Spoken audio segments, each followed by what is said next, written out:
All right, let's just jump right in. We're going to explore a really simple but kind of mind-bending idea.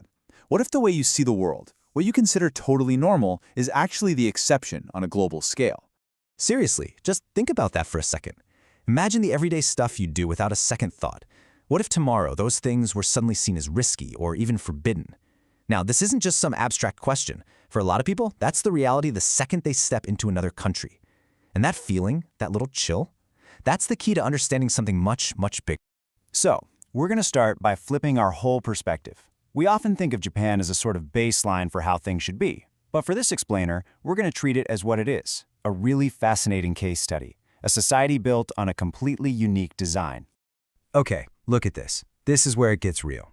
In Japan, you hop on the cafe Wi-Fi. Maybe you make a little joke about a politician, you talk about using a VPN. And you don't even think twice. It's nothing. But in a country like China, every single one of those actions is a big deal. Public Wi-Fi, you need to register with your real name. Joking about politics, you bet that's monitored. Using a VPN, it's heavily restricted. Now, it's so easy to just stop there and say, well, one's free, the other isn't, but that's barely scratching the surface. And boom, here it is. This is the heart of what we're talking about today. We have to move past these simple labels of good guys and bad guys. Instead, we're going to look at the blueprint, the actual design plans of a society to figure out why these differences are even there in the first place. So here's the bottom line, and we're putting it right up front so it sinks in. That high-trust, pretty hands-off way of life you might be used to in Japan, it's incredibly rare. For most people on this planet, there's a totally different operating system running in the background. Right, so if Japan is the exception, then what's the rule? Let's take a look at the default setting that most of the world operates on. Getting a handle on this is absolutely key to seeing why Japan stands out so much. Now, I know that sounds a little harsh, but it's really a pragmatic way of looking at things. The starting point, the basic assumption, is that if you want to keep a massive, diverse country stable, with all its potential for conflict and inequality, you just can't rely on everyone to play nice. The system have to put the group first, and yeah, that often means putting some guardrails on what individuals can do. And this default setting has some pretty clear features. It means things like communications might be monitored for security threats. Public expression is, well, it's managed to keep things from boiling over. Data isn't really yours, it's a national resource. And this is a big one, the state is built to step in fast when things go wrong. And this isn't just about one country. You'll find bits and pieces of this model all over the world. And again, it's so important to see this not just as oppression for the sake of it, but as a rational choice. I mean, think about it. When you're trying to manage hundreds of millions, maybe even over 1 billion people with huge divides, ethnic, religious, economic, then stability becomes priority number 1, 2, and 3. This system is the logical result of tackling that massive challenge.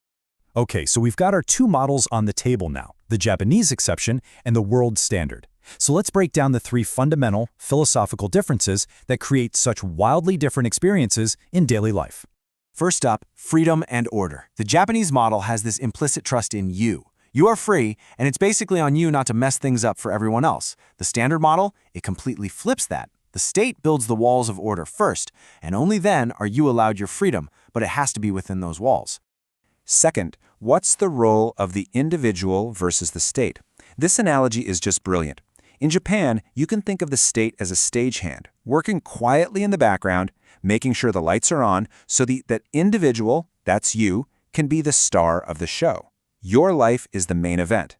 But in the standard model, the state isn't a stagehand. The state is the stage. It's the whole theater. And the point of the play isn't your personal story, it's national security. And everyone else is just an actor in that much bigger drama. And finally, we get to the most basic difference of all, the whole idea of trust. Japanese society is basically optimized for a high-trust world. The system only works because the default setting is people will follow the rules. It's why you can see stuff like a little vegetable stand on the side of the road with nobody watching it. In the standard model, nope, trust isn't assumed. It's engineered. It has to be guaranteed by laws, by surveillance, by very clear consequences. I really want to pause here for a second because this is so important. Neither of these systems is inherently better or worse.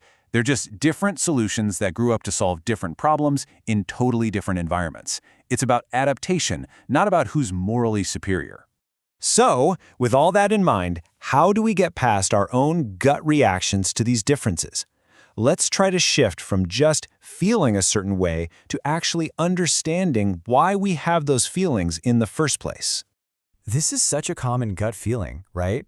Especially if you're coming from a high-trust system like Japan's, where control is mostly invisible. Seeing all that visible control just feels intimidating. But here's the thing.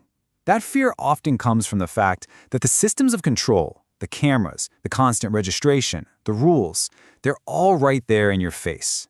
It's a system shock for someone who's not used to it. The discomfort is really about the unfamiliarity of it all, not always about a direct, personal lack of freedom.